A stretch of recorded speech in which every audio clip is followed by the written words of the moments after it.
ഇപ്പോൾ നമ്മൾ ഈ ഒരു മൃതസംസ്കാരത്തിൻ്റെ ഈ ഒരു ബോഡി കാണുമ്പോൾ ഫ്രാൻസിസ് മാർപ്പാപ്പയുടെ ബോഡി ഇപ്പോൾ മൂന്നാമത്തെ ദിവസമാണെന്ന്. ഇത്ര ദിവസമായി ഇങ്ങനെ വെച്ച് കഴിഞ്ഞ തിങ്കളാഴ്ചയാണ് മരിച്ചത്. തിങ്കൾ, ചൊവ്വ, ബുധൻ, വ്യാഴം, വെള്ളിയായി.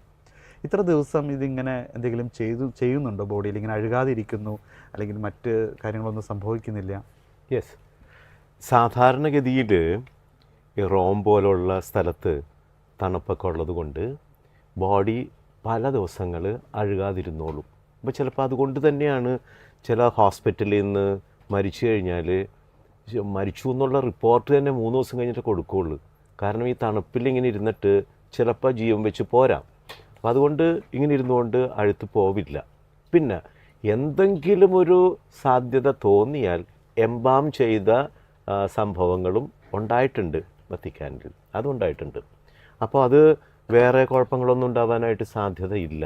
ഇങ്ങനെ ഇപ്പോൾ നല്ല തണുപ്പുള്ള രാജ്യങ്ങളിലൊക്കെ ഇങ്ങനെ വെച്ചുകൊണ്ടിരിക്കാൻ പറ്റും സാധാരണ വീട്ടിൽ. ഇപ്പോൾ അവിടെ സാധാരണഗതിയിലുള്ള മരണം നടന്നാലും അന്ന് തന്നെ ഫ്യൂണറൽ ഉണ്ടാവില്ല.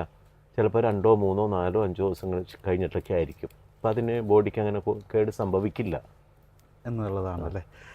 മറ്റൊരു കാര്യം, ഒരു റിപ്പോർട്ട് പോലെ നമുക്ക് ഫ്രാൻസിസ് മാർപ്പാപ്പയെ ചികിത്സിച്ച ഡോക്ടർമാർ അവർ പറഞ്ഞൊരു കാര്യം, ഫ്രാൻസിസ് മാർപ്പാപ്പയ്ക്ക് ഏറ്റവും ആഗ്രഹമുണ്ടായിരുന്നത് തൻ്റെ വാസസ്ഥലത്ത് വന്ന് മരിക്കണമെന്നായിരുന്നു. ആശുപത്രിയിൽ കിടക്കുമ്പോൾ വാസസ്ഥലത്ത് കിടക്കണമെന്നുള്ളൊരു ആഗ്രഹം എപ്പോഴും അദ്ദേഹം പറഞ്ഞിരുന്നു എന്നാണ് പറയുന്നത്. അതുകൊണ്ടൊക്കെ ആയിരിക്കാൻ തോന്നുന്നു ആ ഒരു അനുഗ്രഹം അദ്ദേഹത്തിന് ലഭിച്ചതായിട്ട് നമുക്കിപ്പോൾ കാണാൻ സാധിക്കും. തീർച്ചയായിട്ടും അത് പല കാര്യങ്ങൾ നോക്കുമ്പോഴേ അദ്ദേഹത്തിന് പ്രത്യേക ദൈവിക അനുഗ്രഹങ്ങൾ കിട്ടിയിട്ടുണ്ട്. അപ്പോൾ അതിന് ഒന്ന് ഇത് തന്നെ ചിലപ്പോൾ നേരത്തെ കൂട്ടി അദ്ദേഹത്തിന് അദ്ദേഹം പോലും അറിയാതെ അദ്ദേഹത്തിൻ്റെ മനസ്സിൽ തോന്നിയിട്ടുണ്ടാവണം. പിന്നെ ഈ മാറ്റങ്ങളൊക്കെ അദ്ദേഹം ഉണ്ടാക്കിയിട്ട് അധികം കാലം ആയില്ല. ഈ മാറ്റങ്ങളൊക്കെ ഈ ഫ്യൂണറലിൻ്റെ മാറ്റങ്ങൾ വരെ അധികം കാലം ആയിട്ടില്ല. അതാണ് അദ്ദേഹം ഇതൊക്കെ മുന്നിൽ കണ്ടിട്ട് അദ്ദേഹം ആശുപത്രി കിടന്ന സമയത്ത് നമ്മൾ അതുമായി ബന്ധപ്പെട്ടൊരു ചർച്ച നടത്തിയിരുന്നു. അപ്പോൾ അതിന് മുമ്പത്തെ ആഴ്ചയാണ് നമ്മൾ ഈ ഒരു വാർത്ത പുറത്തുവിട്ടത്. അതായത് മാർപ്പാപ്പന്മാരെ സംസ്കരിക്കുന്നതിനുള്ള പുതിയ മാർഗരേഖ വത്തിക്കാൻ പ്രസിദ്ധീകരിച്ചു. ഒപ്പം എനിക്ക് തോന്നുന്നു ഇപ്പോഴുള്ള ഈ കമർലങ്കയെ നിയമിച്ചതും ഈ വളരെ അടുത്താണെന്ന് തോന്നുന്നു. ആ രീതിയിലുള്ള ഒരു കുറച്ച് നാളുകൾക്ക് മുമ്പാന്ന് തോന്നുന്നുണ്ട്. കമർലങ്ക വീണ്ടും നിയമിച്ചതാണ്. അവർ തന്നെ കണ്ടിന്യൂ ചെയ്യാനായിട്ട് ഇവർ രണ്ടുപേരെ വീണ്ടും നിയമിച്ചു. അതും ഇതൊക്കെ തന്നെ ആയിരിക്കുള്ളൂ. പിന്നെ അതുപോലെ തന്നെ അദ്ദേഹം തിരിച്ചു വന്നിട്ട് ഈസ്റ്ററിൻ്റെ അന്ന് പോലും ഊർബി എത്ത് ഓർബി എന്ന ആ വലിയ ബ്ലെസ്സിങ് ലോകത്തിനും നഗരത്തിനും എന്നുള്ള വലിയ ആശീർവാദം കൊടുക്കാൻ അദ്ദേഹത്തിന് സാധിച്ചു. അതിലുമേറെ വലിയൊരു സന്ദേശം ലോകത്തിന് കൊടുത്തത് യുദ്ധം നിർത്താൻ വേണ്ടിയിട്ടുള്ള സന്ദേശം. അതും വേറെ ഒന്നും പറയാതെ ഇതാണ് അദ്ദേഹം പറഞ്ഞത്.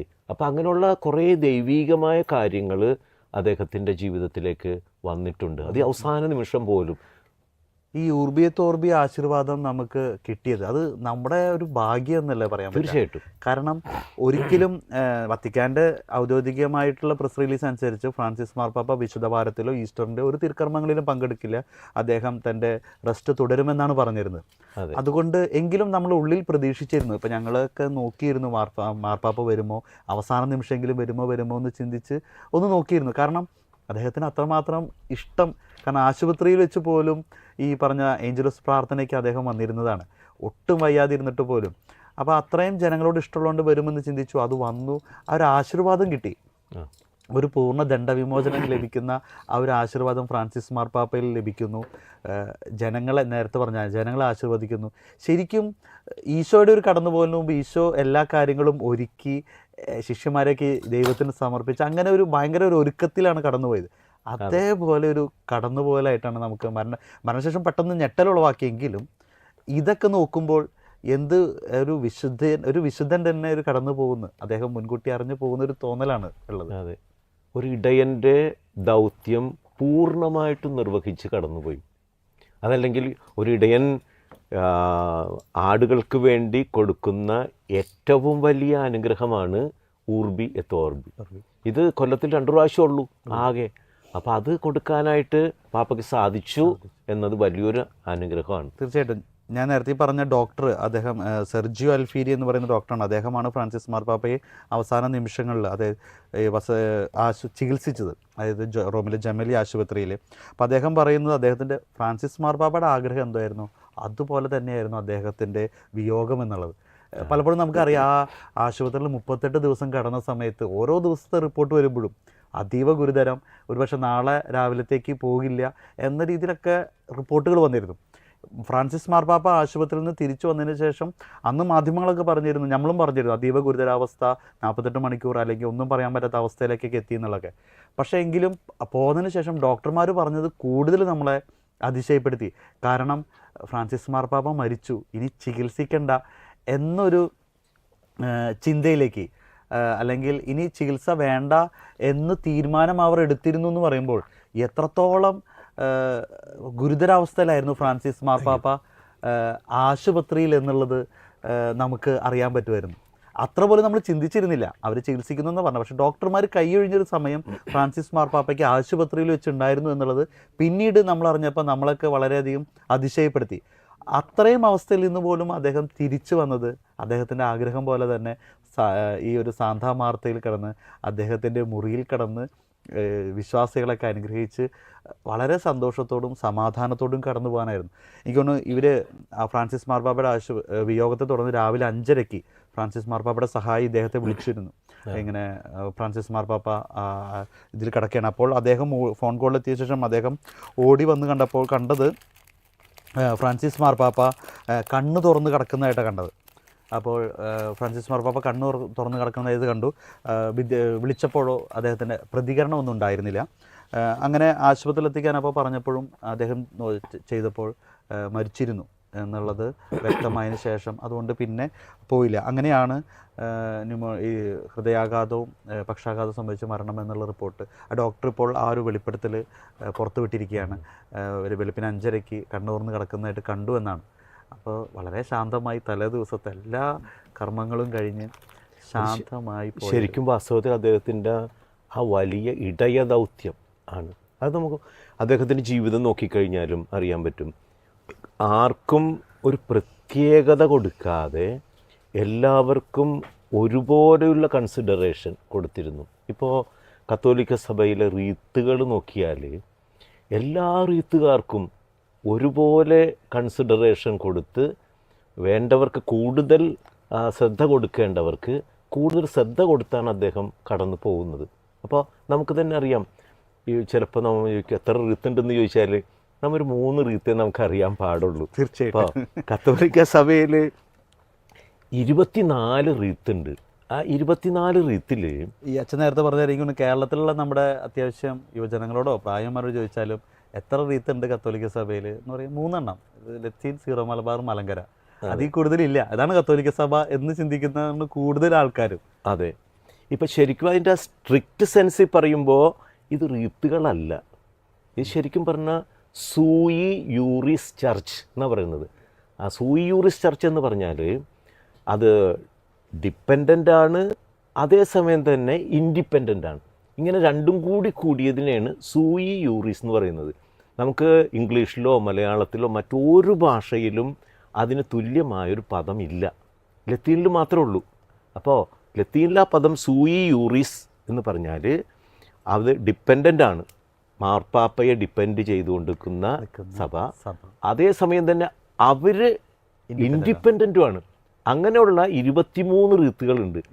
ഒരെണ്ണം മാത്രം പാശ്ചാത്യ റീത്ത്, ലത്തീൻ റീത്ത്.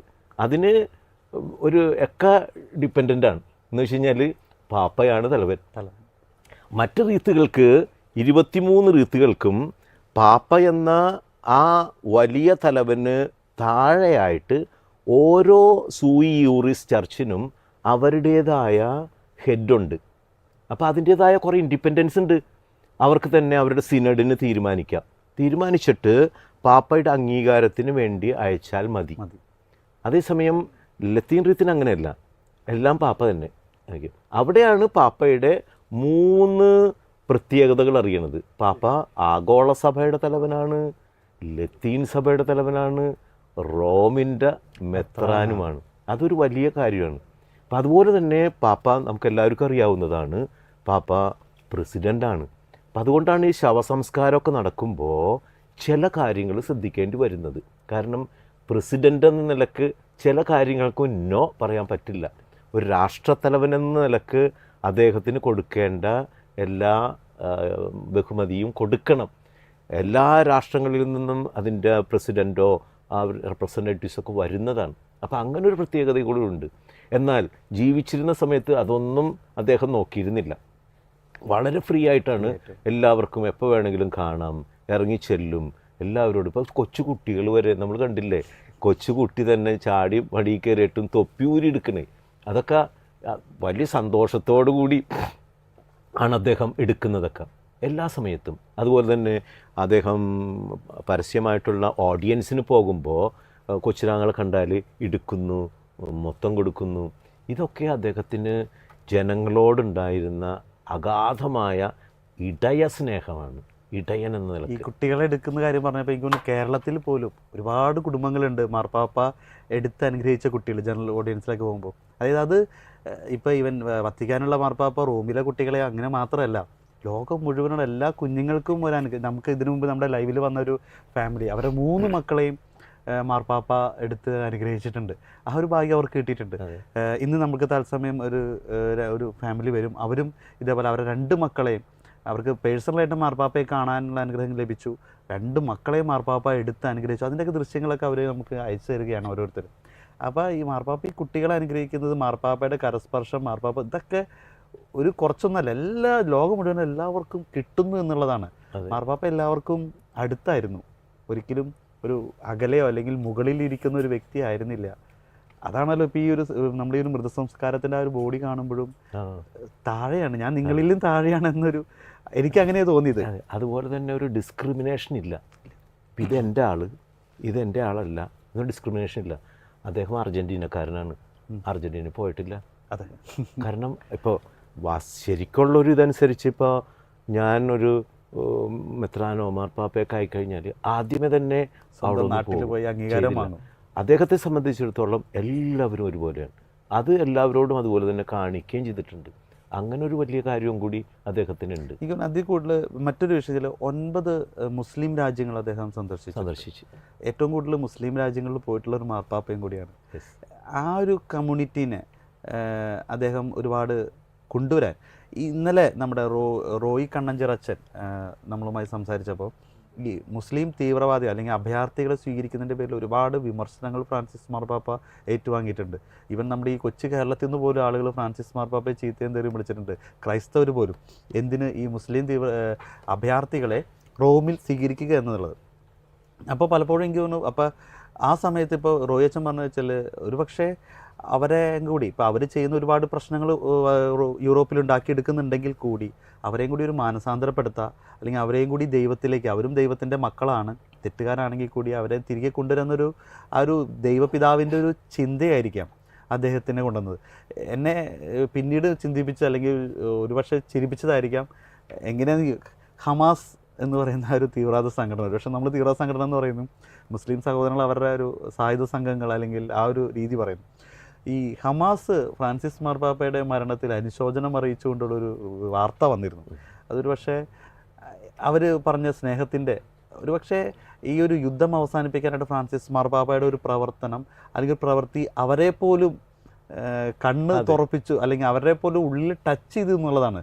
തോക്കും വെടിയും അല്ലെങ്കിൽ അങ്ങനെ നടക്കുന്ന ആ ഒരു തീവ്രവാദ സംഘടനയ്ക്ക് പോലും യുദ്ധം വേണ്ട എന്ന് ഫ്രാൻസിസ് മാർപ്പാപ്പ ആവർത്തിച്ച് മരണത്തിന് തൊട്ടുമുമ്പ് പറഞ്ഞ പല കാര്യങ്ങളും ഇപ്പോൾ അവരുടെ ഹൃദയത്തെ ടച്ച് ചെയ്തു എന്നുള്ളതാണ്. ഒരുപക്ഷെ ദുഷ്ടനായിക്കോട്ടെ, പാപി ആയിക്കോട്ടെ, ആരും ആയിക്കോട്ടെ, ഈശോ എടുത്ത ഒരു നിലപാട്, അവൻ ദൈവത്തിലേക്ക് വരണം എന്നൊരു അതേ നിലപാട് തന്നെയല്ല ഫ്രാൻസിസ് മാർപ്പാപ്പ. കാരുണ്യത്തിൻ്റെ ഏറ്റവും വലിയൊരു സംഭവമാണിത്. കാരണം അവിടെ നമ്മൾ ധൂർത്തപുത്രനെ കുറിച്ച് വായിക്കുമ്പോൾ ധൂർത്തപുത്രനെ പ്രതീക്ഷയോടുകൂടി കാത്തിരിക്കുന്ന പിതാവ് എന്നും കാത്തിരിക്കുകയാണ്. നമുക്കത് വായിക്കുമ്പോൾ അറിയാൻ പറ്റും. അകലെ നിന്ന് അവൻ വരുന്നത് കണ്ടു, ഓടിച്ചെന്ന് കെട്ടിപ്പിടിച്ച് ഉമ്മ കൊടുത്തു. അപ്പം അകലെ നിന്ന് കാണണമെങ്കിൽ ഞാൻ എപ്പോഴും കാത്ത് നോക്കിയിരിക്കണം. ആ ഒരു സംഭവം ഇവിടെയും പാപ്പ ചെയ്യുന്ന അത് തന്നെയാണ്. ഈ അബ്രാഹമിൻ്റെ മക്കളാണ് ഇവരൊക്കെ. ഈ യഹൂദന്മാരായാലും മുസ്ലിംസ് ആയാലും ഇവരൊക്കെ അബ്രാഹമിൻ്റെ മക്കളാണ്.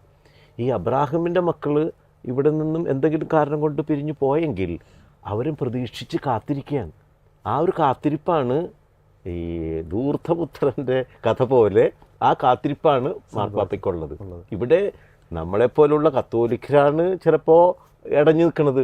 ധൂർത്തപുത്രൻ്റെ ഉപമയിലും അത് തന്നെയാണ്.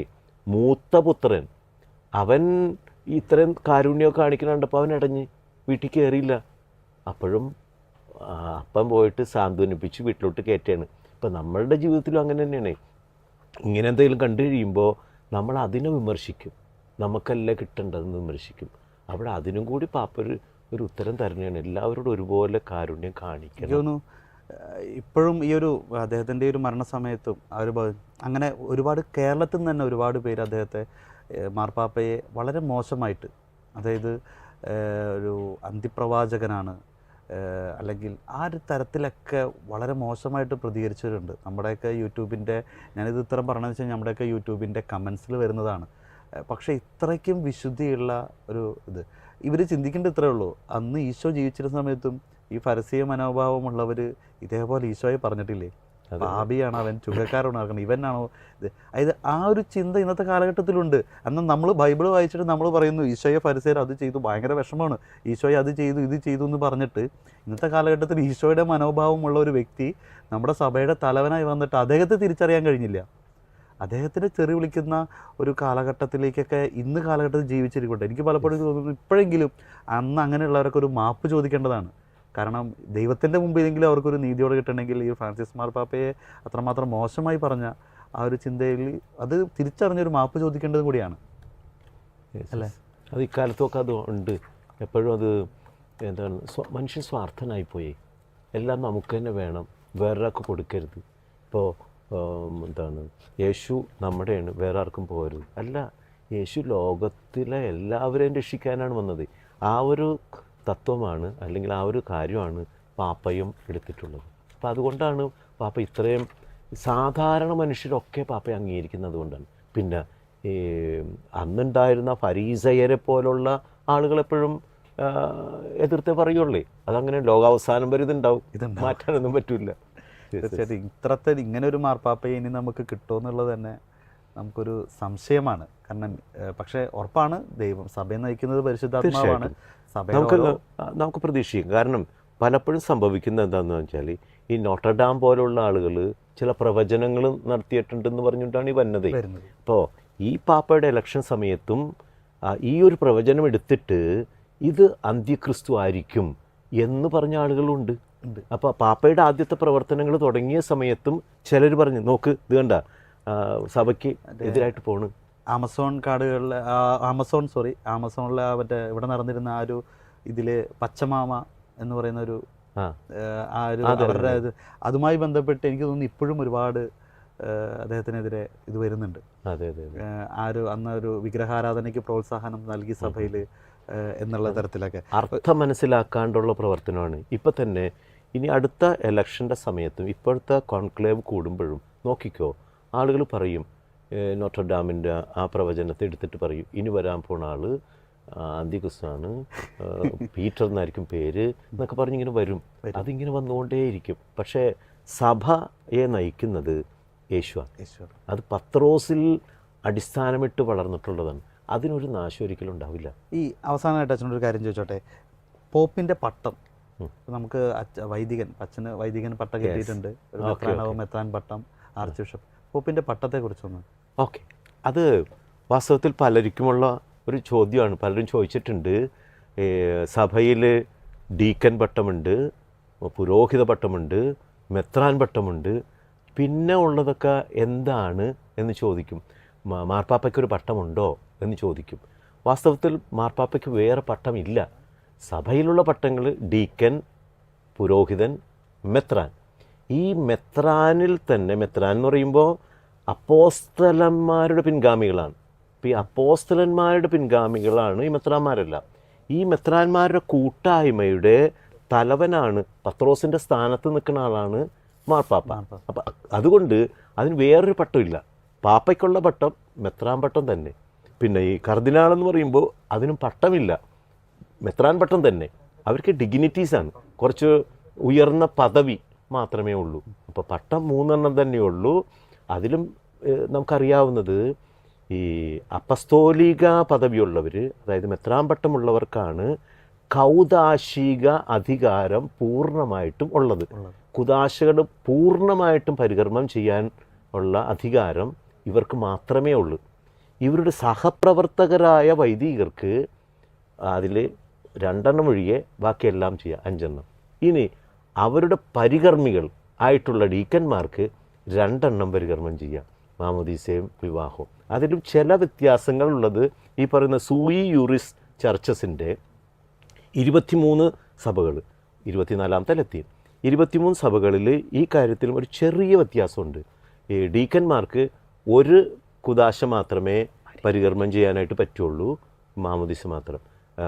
ഇത് കല്യാണത്തിന് അവർക്ക് പറ്റില്ല. അപ്പം അതുകൊണ്ട് തന്നെ പാപ്പ ഒരു ഡോക്യുമെൻ്റ് ഇറക്കിയിട്ടുണ്ട്.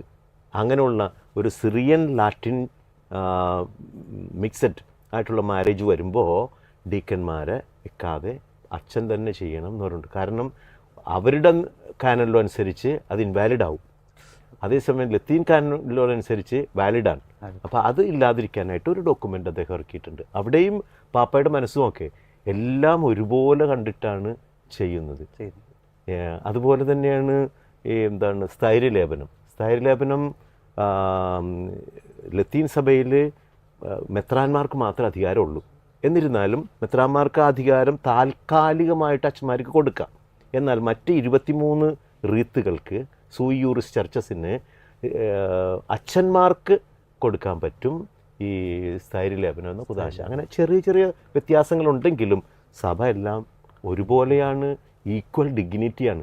ആ ഈക്വൽ ഡിഗ്നിറ്റി എന്നുള്ള കാര്യം പാപ്പ എപ്പോഴും എടുത്തു പറയുമായിരുന്നു. അങ്ങനെ തന്നെയാണ് പുള്ളിയുടെ ജീവിതത്തിലും ആയിരുന്നത്. ഓക്കെ, എന്തായാലും വെച്ചാൽ ഒരുപാട് നേരം ഈ ഒരു തത്സമയ സംരക്ഷണത്തിൽ അച്ഛൻ പങ്കെടുത്തു. ഫ്രാൻസിസ് മാർപ്പാപ്പയെക്കുറിച്ചും സഭയെക്കുറിച്ചും അതോടൊപ്പം തന്നെ ഈ ഒരു ലിറ്റർജിയുമായി ബന്ധപ്പെട്ടും വത്തിക്കാനിലെ അധികാര ശ്രേണിയും ഇതുമെല്ലാം ബന്ധപ്പെട്ട അച്ഛൻ ഒരുപാട് കാര്യങ്ങൾ പറഞ്ഞു. സത്യം പറഞ്ഞാൽ ഒരുപാട് കാര്യങ്ങൾ ഫ്രാൻസിസ് മാർപ്പാപ്പയെക്കുറിച്ചൊക്കെ ഈ കഴിഞ്ഞ 3-4 ദിവസങ്ങളായി ഞങ്ങൾ ചർച്ച ചെയ്യുന്നുണ്ടെങ്കിലും മറ്റൊരു തരത്തിൽ, വ്യത്യസ്തമായ തരത്തിൽ ഞങ്ങൾ അറിയാതിരുന്ന പലപ്പോഴും ഞങ്ങളിവിടെ ഇരുന്ന് പറയുമ്പോൾ കൂടി ഞങ്ങൾക്ക് ചില കാര്യങ്ങളൊക്കെ ഒന്നും ഞങ്ങൾക്ക് അറിയില്ലായിരുന്നു. അതിൻ്റെയൊക്കെ ഒരു വ്യക്തത അച്ഛൻ്റെ വരുത്തു. ഒപ്പം അച്ഛനും ഫ്രാൻസിസ് മാർപ്പാപ്പയെക്കുറിച്ചുള്ള അച്ഛൻ്റെ ഉള്ളിൽ, അല്ലെങ്കിൽ മാർപ്പാപ്പ എത്രത്തോളം അച്ഛൻ്റെ ഉള്ളിലുണ്ട് എന്നുള്ളത് പലപ്പോഴും അച്ഛൻ ഫ്രാൻസിസ് മാർപ്പാപ്പയെക്കുറിച്ച് പറയുമ്പോൾ എനിക്കിവിടെ നിന്ന് കാണാൻ സാധിച്ചു. അച്ഛൻ്റെ കണ്ണുകൾ നിറഞ്ഞൊഴുകുന്നുണ്ടായിരുന്നു. അത് ആ മാർപ്പാപ്പയെക്കുറിച്ച് പറയുമ്പോൾ പലപ്പോഴും ഞാനിവിടെ ഇരുന്ന് പറയുമ്പോഴും ചില സമയത്ത് ചില കാര്യങ്ങൾ മാർപ്പാപ്പയെക്കുറിച്ച് പറയുമ്പോൾ ഒരുപക്ഷെ ഉള്ളിൽ അത്രമാത്രം ഒരു എന്താ പറയുക, നമ്മുടെയൊക്കെ സ്വന്തം ഒരാൾ പോകുമ്പോൾ ഒരു വേദന നമ്മുടെ വരുന്നു. അത് ഒരുപക്ഷെ നമ്മുടെ ഉള്ളിലേക്ക് പെട്ടെന്ന് കയറി വന്നിരുന്നു. അപ്പോൾ ഒരുപക്ഷെ അച്ഛൻ്റെ അത് കാണുമ്പോഴും കണ്ണുകൾ നിറഞ്ഞൊഴുകുന്ന ആ ഒരു അവസ്ഥ കാണുമ്പോഴും എത്രമാത്രം ഫ്രാൻസിസ് മാർപ്പാപ്പയെ അച്ഛൻ സ്നേഹിച്ചിരുന്നു, അല്ലെങ്കിൽ നമ്മളൊക്കെ സ്നേഹിച്ചിരുന്നു. ഒരു പിതാവ് കടന്നു പോകുന്ന ഒരു കാലഘട്ടം, ആ ഒരു രീതിയിൽ ഞങ്ങൾക്ക് തോന്നി. എന്തായാലും അച്ഛാ ഒരുപാട് നന്ദി. എനിക്കൊന്ന് കത്തോലിക്ക സഭയിൽ എനിക്ക് അവസാനം എനിക്ക് തോന്നുന്നു ഇങ്ങനെ പറയാൻ, അതായത് മാർപ്പാപ്പമാരുടെ കാലഘട്ടത്തിൽ ഫ്രാൻസിസ് മാർപ്പാപ്പയ്ക്ക് മുമ്പും പിൻപും എന്നൊരു തരത്തിൽ ഒരു പക്ഷേ നമ്മളൊക്കെ ഇനിയുള്ള കാലഘട്ടത്തിൽ അങ്ങനെ പറയാൻ സാധ്യതയുണ്ട് എന്നുള്ളത്. കാരണം അത്രമാത്രം മാറ്റങ്ങൾ സഭയിൽ ഫ്രാൻസിസ് മാർപ്പാപ്പ വരുത്തി എന്നുള്ളതാണ്. ഇത്ര നേരം ഞങ്ങളുമായി അച്ഛൻ സംസാരിച്ചതിനും ഗുഡ്നസ് TV എൻ്റെ പേരിലും പ്രേക്ഷകരുടെ പേരിലും ഒരുപാട് നന്ദി അച്ഛാ. Thank you.